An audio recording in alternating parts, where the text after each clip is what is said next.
Hey, what's up, Eric? Nice to see you. Thank you for taking the time to sit down with me. Of course. It's an honor. Thank you for having me. No, of course. I wanted to sit down with you, Eric, because I want to start a series to interview people like yourself in the real estate industry, brokers, lenders, you name it. And I've known you for about 6 to 7 years now. That's exactly what I was thinking about right now. Like, man, it doesn't feel like it's been that long. Yeah. But really it has. No, absolutely. And I wanted to take us back a little bit, and you particularly, to where your story started in all this. And do you know what year you started real estate in? I started real estate right out of high school. Yeah. Which are really going to out me right now in what year I graduated high school and how old I am, which I've never done before, but I guess I'll give you that opportunity. Yeah. No, I'm just kidding. All jokes aside, so I started real estate in 2014. Mm-hmm. And what'd you do before you started real estate? So great question. I get asked that probably on the daily. If I meet anybody, out and about that asks me about my business, they're always like, where did this come from, right? Like something had to kind of spark an interest in real estate. I started sales at a very young age. I was very fortunate. I had an opportunity to work with my brother. My brother worked in Sacramento. He was a sales manager of an auto glass company. So I wasn't even legally old enough to work. I was a freshman in high school. But during the summers, I would go and work for him, usually for about a month and a half. Okay. And that was my first sales job, and it was a commission-only job, no different than real estate. Yeah, I mean, you sound like you transitioned right into it. But what was that turning point? What was that trigger that made you want to get into real estate then? So fast forward, I mean, there's a lot of other jobs in between, up until that point where I started real estate. I worked for T-Mobile in their sales department, DirecTV sales, and my last job, my last real job, I like to say, was working for Verizon, also in sales, and these were all commission-only jobs. So I really enjoyed being rewarded based off of my performance. And at a very young age, I think that I was in 4th grade when I saw the first market shift. And you don't know as a kid, you don't know what's going on, but suddenly there's for sale signs, all over the neighborhood. And that wasn't even when the market crashed, but that was like when there was a huge shift in market. So at a very early age, and my mom will tell you this, I don't really remember, but my mom will tell you that at a very early age, I was asking questions like, why are the neighbors moving again? Or why is, there are 4 for sale signs on our street? So I think at a very early age, I was asking already questions without knowing it, obviously. Yeah. And fast forward to high school, junior year, I got introduced to the world of real estate. Nobody in my family had ever been in real estate. My parents bought their home when I was a baby, so I don't remember, dealing with a real estate agent. And one of my friends in high school, her mom was a realtor at the time, and just hanging out with her at the time, I saw that her mom was a realtor, and I'm like, you also get paid on commission? And I again back to from 4th grade, to junior year, I started asking all of those questions again about the market, dealing with people. So one way or the other, I feel like I've always had a spark in real estate, which is why I'm so passionate about it. People can like real estate for many reasons, but this is like, oh my God, I'm obsessed with it. Been obsessed with it since I was a kid. Just totally strange, right? Yeah. No, and trust me, I completely understand me being in real estate as well. I want to know how the story really. You hear the beautiful parts of it, the flashy, the good-looking things, but was it always like that when you first started? Like for myself, when I started real estate, it didn't go so hot. What I mean? So I want to know what was it like for you at the beginning? That's a really good question. I'm going to be honest with you. I didn't have anything else going there was no distractions for me. I got licensed. I was 18 years old, and that was literally my entire life. It wasn't like I had a bunch of distractions from friends, other hobbies. I definitely didn't have another job. So I quit my job at Verizon, and I just indulged myself in real estate. I knew that this is a career that I've been wanting to do for a long time. I was extremely passionate about it, and I learned the ins and out of it. So, to me, looking back, when you surround yourself in that environment, it's almost impossible to fail. Like one way or another, whether it happens by faith, it happens by accident, or it happens because you put in the work. If you surround yourself with whatever it is that you're trying to obtain, one way or the other, you're going to obtain it. So that's what I did right away. I was at the office 40 plus hours a week, even though I didn't need to be there. I didn't have business. I was there more time than the agents that were top producers that had a bunch of business. But naturally, that opened up a lot of doors, not only because the people that I was surrounding myself saw that I was very ambitious, but because I made myself available. And I have a saying, and I tell my agents all the time, it's very crucial, but it's the truth, and I still believe it, and it's out of sight, out of mind. So I put myself in that office every single day, Monday through Saturday for the most part, because I wanted to be the go-to agent for the other agents that maybe didn't have the time or the energy to do the runaround, right? And I was perfectly fine with it. I wasn't necessarily getting paid for it, but for me, I was getting paid with experience, which is something that I was super eager to get. Yeah. So coming into that portion of your life right now, I want to show you a picture, and I want you to tell me, who is this person? What's going on during that time? And if you can, where is it? Oh God. Come on, this is the fun part. This is the fun part? This is the part that we all love. Where did you find that, first of all? This is your first picture you've ever taken on Instagram. Did you Google me? No. This is your first picture you posted on Instagram. That's crazy. This is the first picture you ever posted. This is like I'm having a major moment right now because get this. I know exactly the street that picture was taken in, and Cody and I just left from shooting a listing that I have coming on the market. Yeah. So talk about full circle. I remember that day. So who is this? Who is this? Obviously a little kid. Look at the guy. I had braces. If you zoom in, I still have braces. I was 18 years old, and I was ready to really embark in something that I already had a passion for. I just didn't have, the title. I didn't have the license, but my passion for real estate began years before that picture was taken, years before I got licensed. So, at that point, I knew that it was something that I've been wanting to do for a long time, and I really was ready to make the next step and embark in the journey of helping my friends and family. So I very vividly remember taking that picture. I was very young. I believe I paid that photographer maybe $50, if that. Good time at the price. Yeah. Those are early on days. For sure. Maybe $50. Maybe it was less. I don't know. And it was a friend of mine. It wasn't anything, now with like the agents that come in here, they're going to this studio and they're going to that. That was like, in a street in my neighborhood. Yeah. And like I said, I think I paid that agent, or not the agent, the photographer $50. But that was the start of my business. That $50 photographer, that jacket was, probably $40 from H&M, and I love that. I love that I had that start, and it was a very organic.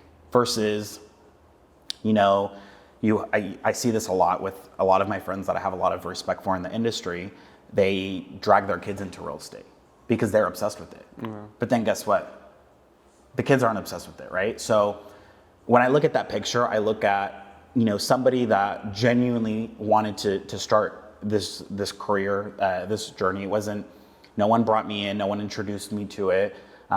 So, ultimately just very passionate about what I was about to embark on. Did I know what the heck I was getting myself into? No, I would have probably ran for the mountains. If somebody told you what the real world was going to cut. If only I knew. What they're going to hit you with? I think I was in that picture probably 2 months shy. What year is that? That was 2014. 15. 15. 15. Really? Okay. Yeah, okay. So then maybe that wasn't. That wasn't that one. Yeah. I was shy, 2 or 3 months shy of a lot of stress, and Okay. I remember that first moment where I had a lot of work in real estate. I'm like, wow, this is a lot. So let's fast forward then.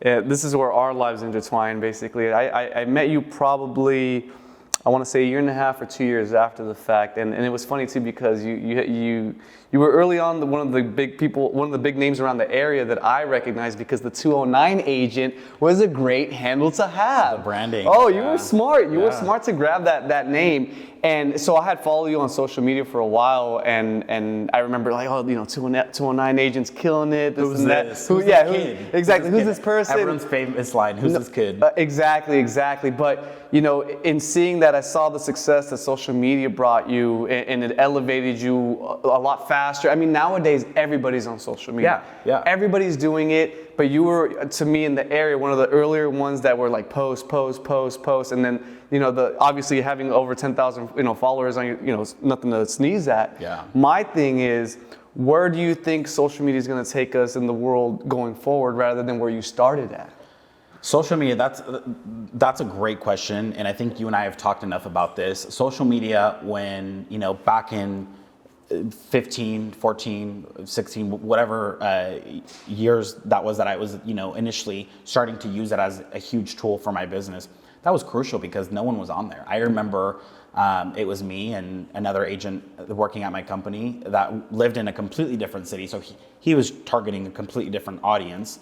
And, there wasn't a lot of people doing it. And ultimately now, if you're not on social media, or, whether you're on social media or not, it's not going to be the huge changing factor in your success, right? Yeah. Do you need to be there? Absolutely. It's a requirement. Like you have to be on there. But is downloading Instagram, creating your account, making your profile look really cute, is that going to make you successful? No, not at all. And I really, really used both Facebook and Instagram as a huge platform for my business because I feel like there wasn't, as much competition on there as there is now, which maybe isn't a bad thing because now you're going to find that people really have to do things more organically. Okay.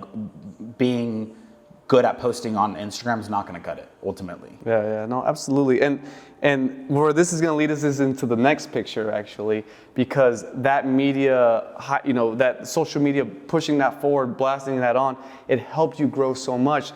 I think this picture was a pivotal moment when I saw you where I'm like, whoa, okay, like, holy crap, this is crazy. I know he's doing well. He's closing escrows. He's not just posting stuff. Yeah, there's numbers and behind. That's why, exactly. That's what I'm saying with social media now. It's so fake, right? Yeah. Like everything's professional. Everything looks perfect, but is it really perfect or is it the perfect filter? No, absolutely. And like I said, when I saw this is I was like, oh crap, like that's awesome that he's going on ESPN. On ESPN. Yeah. So at this point in your career, who is this person, and what do you see when you see this picture? I'm trying to remember. I think I was 20. I was 21. Okay. I'm trying to think. I was 21. So I'd been in the business for about three years. Honestly, truth be told, I was doing very well in my career at that time. I was very fortunate. I had the opportunity to sell a new construction development. It was like $10 million plus development in Patterson. And at 21 years old, I mean, my eyes just lit up. And for somebody that was as eager and as hungry and as ambitious as I was, that was literally the perfect opportunity, that was presented to me. Of course, they didn't know I was 21 and they didn't need to. All they saw was, this is my track record, this is what I could do for you, and this is why you need me. Nowhere on there did it say graduated high school 3 years ago, 4 years ago, or whatever it was. Was it working at Verizon? Or was working at Verizon, across the street a couple months ago. But yeah, truth be told, I was doing very well in my career. I was working for Century 21, which was a great, start of my career. And through them and part of their rebranding, I was chosen. I didn't apply for anything. I was sitting on my couch watching TV late. It was like 7 o'clock. And I got a phone call from Century 21 corporate.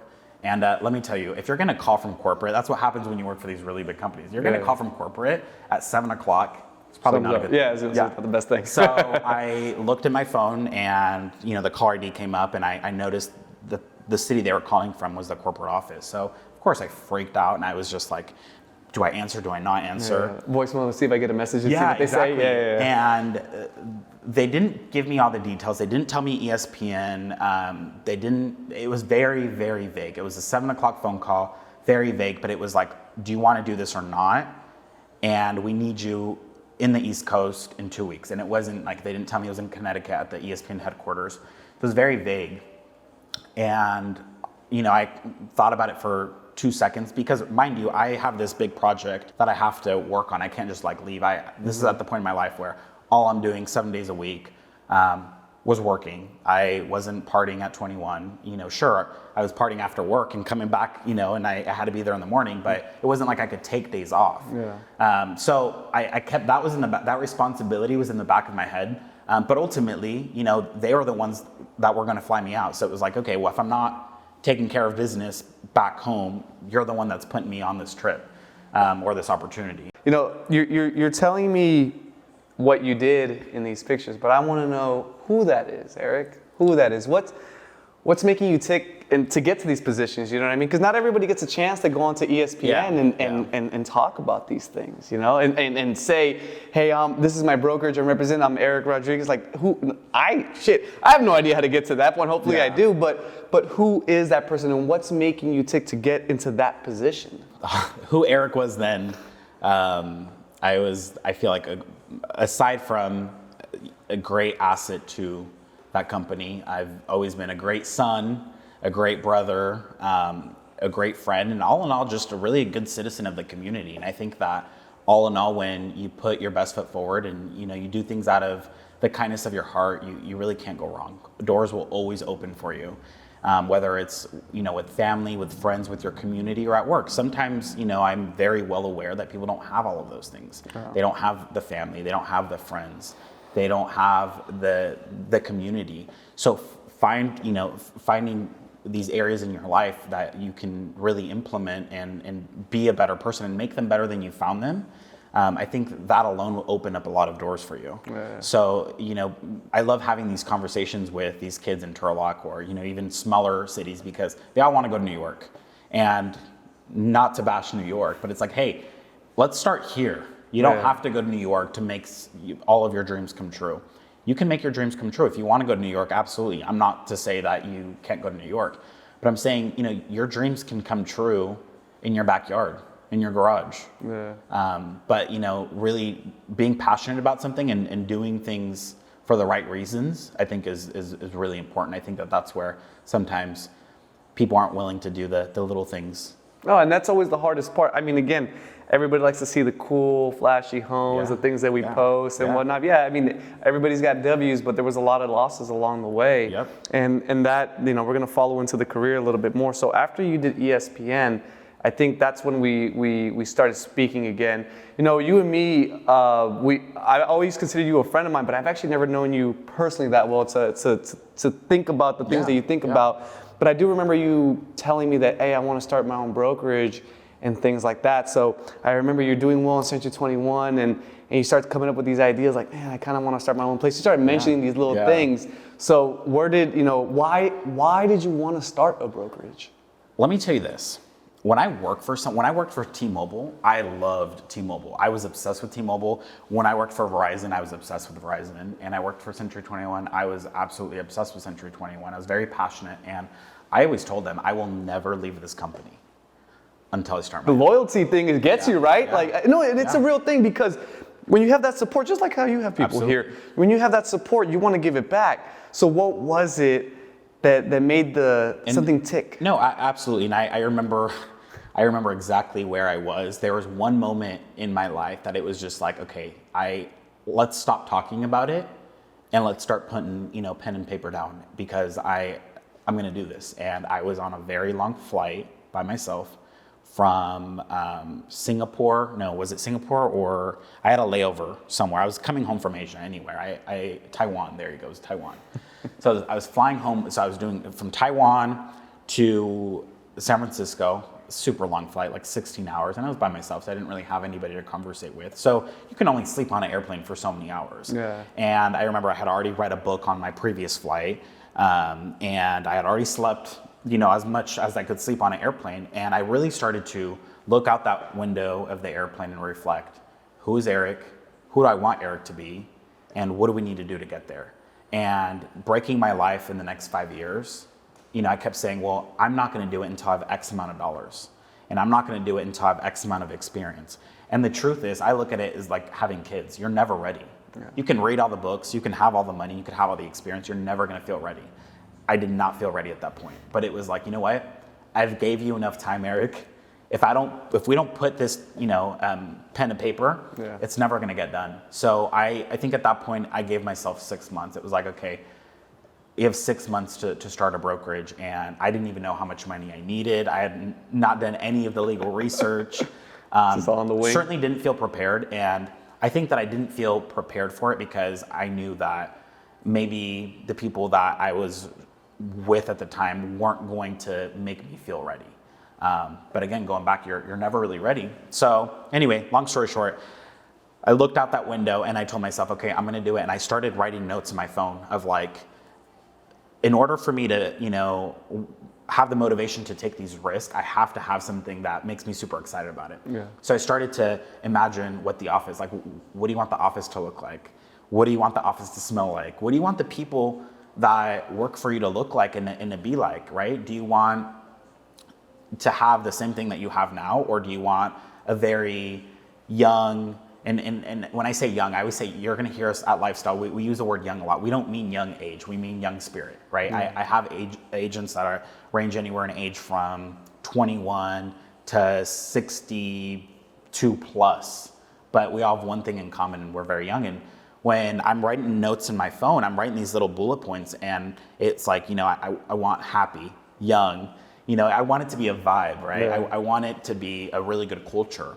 So I got all of the things that got me excited about it. And then eventually it was like, okay, what color scheme do you want to go for, right? So I had all the small stuff. Do you still have the notes? Probably. That'd be cool if you had it. We could grab my phone, yeah. You might need to put that on the wall if you still I will tell you this, I have pictures of things that I read in that book that got me to that moment from the previous flight, because I flew from Indonesia to Taiwan and then Taiwan to San Francisco. Yeah. This whole trip, I was flying home by myself. So I do know that I have pictures of things that I like highlighted on my phone from this book. And this book, and don't ask me what book it is because I don't remember, but this book helped me have that like aha moment, which is huge. Like sometimes that's all it takes, is having that one moment in your life, the light at the end of the tunnel that you see that's going to impact your life forever. So kind of going back to what I was, sharing with you, I had all the little things down. I had enough of that stuff to get me excited, to where every morning up until, announcing, hey, I'm quitting, being a realtor. How was that? Because when I left my brokerage, it was a tough conversation, and Ed Ugardi, best broker I could have had to start out as a young agent, leaving the first brokerage that supported you and brought you up. It was heart-wrenching for me, to be quite honest. So what was that like for you? It was very eye-opening, to say the least. I think that my expectations of what I had in my head of how things were supposed to go and how they went are completely two different things. And, I think that I had such a good experience being there, and I only remember it for being a good experience, for it having brought me from there to here. But of course, when you come to somebody and you say, hey, I have this crazy idea, all I ask is that you support me. Yeah. Because at that point, it wasn't just a business relationship, it was a friendship.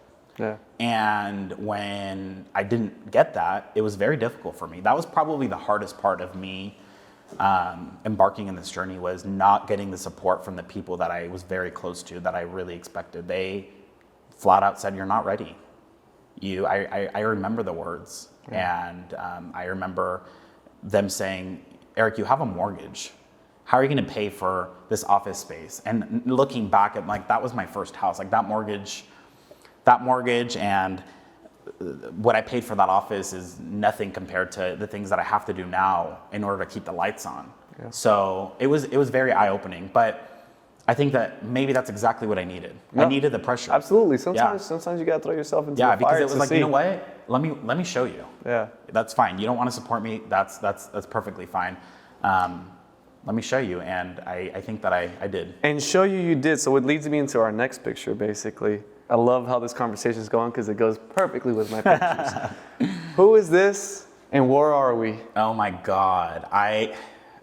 That picture there's a reason it's pinned at the top of my Instagram. Oh, I know. That picture is very, very special to me. I remember coming here a couple weeks after I got the keys to this building, and it was empty, and I just kind of walked in here and I'm like, holy shit. And the reason I say that, it wasn't the building, it wasn't how big it wasn't how nice it was that 3 years before that picture was taken, give or take, I don't know, the exact dates, we were in a very small 1,300 square foot office around the corner. Mm-hmm. And I remember it. I went there one time. And I remember telling my transaction coordinator, which used to be the sales manager to a very large office at Century 21 that is still with me to this day, and I love her dearly. But anyway, I remember telling her, hey, we're going to be in that building one day, knowing that there was another real estate office in here. So I'm kind of banking on, I don't know how I'm going to pay for that building, but we're going to be there, and I'm banking on those people are going to go out of business, or they're going to have to go there. And the power of believing in something and wanting it that bad. So to me, it wasn't just, again, the big building, the nice building, the fact that we're going to have all this space. It was the fact that, man, I manifested the fuck out of that. Like I said that 3 years ago, we were going to be at 2051 Gear Road, and we're here. How it happened, couldn't tell you. Couldn't tell me? Couldn't tell you. Couldn't tell you the breakdown of how this operates? Couldn't tell you, because when I made that comment, if you would have told me what it cost to run an office this big, I would have said, well, maybe not that building. What size to what size did we jump from? 1,200. There was a very short period of time where we were in transition. So I shared a space with a loan officer here in town. That office was a little bit larger, but then it was shared. So when, it wasn't quite exclusively mine, but 1,200, I believe, and 4,000. Okay, so a pretty big jump, honestly, if you think about it in terms of utility costs and everything. No, for sure. I mean, I went from having 1 AC to 6 AC units, and that's always how I compare it. That's how you do it, right? I get the electric bill every month, and I'm like, oh my God. No, and that's the absolute truth about it. So leads me into another question, Eric. So knowing the stresses that come with running this place, and I know, look, I don't have a brokerage of my own, I don't have a team of my own, but I know what it's like to have a business and to have people count on you and things like that. Why do you keep, why? What's the why behind all of this? I'll tell you why. Because I'm extremely passionate about it, and it's the only way that, I can continue to wake up every morning and not let real estate kick my ass. Because if this is something that I wasn't, and I've watched it I've hired people that, later I saw, hey, maybe they're not passionate about this. Maybe they're doing this for the wrong reasons. And being a real estate broker is no different than being a realtor, in the sense that you have to be extremely passionate about it, because if you do it for the wrong reasons and if you do it for the money, you're not going to be successful. And that's the only reason why real estate hasn't kicked my ass yet, because it's had every opportunity to knock me down because of how stressful it is. I mean, it was stressful when I was an agent by myself. Now I have 40 plus people that I'm responsible for. So now it's only like, now I don't have to worry about what I do. I have to worry about what they do, because ultimately, if they're not doing something that's up to par with our company standards, our policies, or worse, the Department of Real Estate, the California law, guess who's in trouble? Tell us about the background work that a lot of us don't have to think about, the liabilities that come with the work that we do. Absolutely. So, and that's things that, as an agent looking back, I'm like, wow, it was nice when I was at a point in my career where I didn't have to worry about those things. And the only reason why, I keep doing it is because I'm super passionate about it. But yeah, it's a huge responsibility. So, we talked about your team a little bit, and it'll lead me right into my next picture, because I want to know now, where are we sitting at? Who are these people to you? And what do you see in this picture? Oh my gosh, that's probably one of my favorite pictures. I love every single one of the beautiful souls that are in that picture. And please forgive us. I know this isn't the current team. Eric needs to update the picture. That's about half of my team. Most of them are still here. Some of them have moved, to other areas or other companies. But for the most part, most of that team is still here. And that's not my OG team, but they're in there. Yeah. There's 5 or 6 that are in that picture that have been with me since the absolute beginning. Because I'm here every day, and because, this is something that has been going on for so many years, sometimes I don't realize it. And I have to take a trip down memory lane of what it was like when I worked at another office, right? When I worked for Century 21. Not to say that it was bad, but it was just very different. The people that worked there were very different. And when I realize that a lot, when I hire someone new that comes from a different company, and then they'll start saying, wow, it's just, everyone's just so like relaxed here. It's so chill. The relationship that they have with their broker is existent versus, coming from maybe an office where they see the broker once a year at the awards ceremony. Yeah. No, I mean, I could understand with that, because where I work at right now, it's basically an online brokerage. I don't even have people I interact with on my own, so I can completely understand what you're saying with that. So, it's just that group of people means the world to me, and I think that this is a question that maybe you need to ask them, but... Oh, trust me, we'll ask them eventually going forward. What I think I can tell you is that they're not just people that work for me. They're not just agents. I care about all of them, and they'll tell you I'm at the graduations, I'm at the funerals, I'm at the birthdays, and I think that means a lot to them, because if you're here, if you're at Lifestyle Realty, it's because you're supposed to be here. Yeah. And what room is this, Eric? And what does that room and what does that logo behind that room mean to you? The name Lifestyle, so I'll give you a little bit of an insight, and hopefully nobody steals these names. I have 3 different names for my real estate company. Yeah. Property Pros.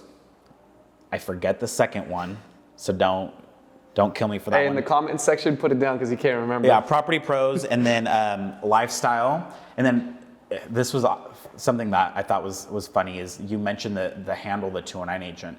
I completely branded everything about my business as the 209 agent. It's still my website, the209agent.com.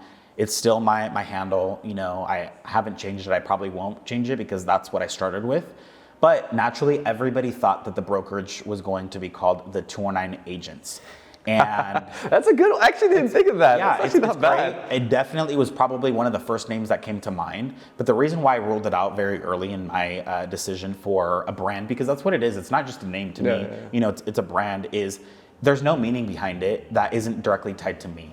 That just more is anything a clout for myself, right? Yeah. And I wanted to create something that was completely unique and had nothing to do with me. That way, if my agents met somebody out in public and said, hey, or they asked, where do you work for? I work at Lifestyle Realty. It wasn't, oh, you work for Eric, right? I wanted them to have their own identity. I want the name of the company to have meaning. And the word lifestyle literally means, if you Google it, the way in which an individual or a group of people live. And we service people from all walks of life, from all different budgets. So, we sell very entry-level homes. Cody, how big was that house that you just shot? 7,000 square feet as part of our lifestyle luxury line. So that's going to be coming on the market soon. So, the different lifestyles that these people live, 7,000 square feet, that's insane, right? And that's down the street. Oh. And then I just went and met with a seller that is selling her elderly mother's house. That's a 2-bedroom, 1-bath built in 1955. So, and that's their lifestyle, right? So there's so much meaning behind the word lifestyle. And I think that people may have a little bit of a misconception that lifestyle is like, fancy and it's bougie and it's like, oh, it's the lifestyle. It's not like that at all. Yeah. Everybody has lifestyle. The way that you run your mornings, that's your lifestyle. Like, I do certain things where, sometimes people are like, oh, you do it that way? And I'm like, yeah, it's my lifestyle. It's the way I do it. There's nothing bougie about it, right?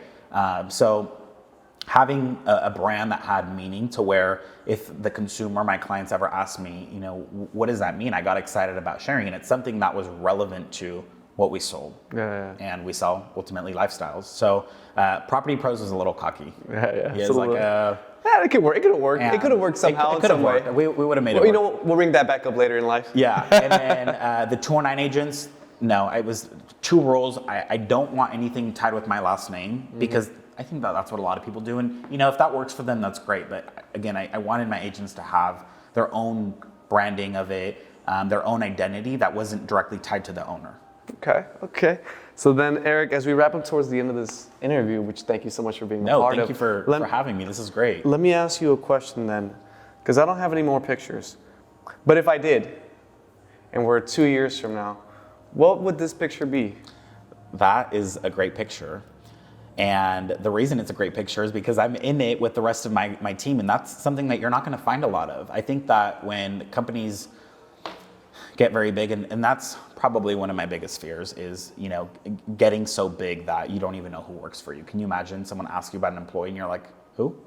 So I think that whatever that team picture looks like, I'm in it front and center with them, and I'm still here working. Yeah. So I think that I'm nowhere near a point in my career where I can have someone replace me, in the sense of being here for me while I'm out somewhere else doing something else. So I think that it's still something that I'm not ready for. There's a lot of energy left in Eric. I'm not going anywhere. And sure, we're going to grow. Yeah. But my goal is to always have a relationship with each and every one of the people that work here. Does it become harder? Yeah, we can only split Eric, into so many pieces. So sometimes it does get very difficult to have dinner with everybody. It does get difficult to attend all the birthday parties, and it's very hard because I try to do everything for the same people. Especially, let me tell you this: the small group of people that started with me and that are still with me and that are so loyal to me, they're my babies. Like I don't ever want them to look back and say, "Man, we miss that Eric. Like we miss when Eric would do this with us, or we miss when Eric wasn't so, busy." And that's always in the back of my mind. Yeah. Because I'll be honest with you, Eric, I thought you were going to say that you're on fucking vacation right there in Cabo drinking a couple margaritas. I'll be honest, that's what I thought that was going to look like 2 years from now. Look at you built, man. This is awesome. No, but Eric, thank you so much. No, thank you. This was absolutely an honor. I really do appreciate your time. I'm looking forward to doing this again. Yeah, absolutely. I hope to have you again. Absolutely. And it's going to be Eric, one of many. when you have a moment, take a breather, think about it. You can use this camera right here and let people know about your business. Thank you. Well, thank you for giving me the opportunity. So Lifestyle Realty, I was actually just telling Alberto this earlier. We're not better. I don't think we're better. We're just different. We're a company that are based on marketing, technology, and culture. We specialize in residential. We have a luxury division and a land and agriculture division, and we're here for all your needs. We're located in Turlock, and we'd love to serve you. I have 40 plus agents ready to take your call. Let's go. Perfect.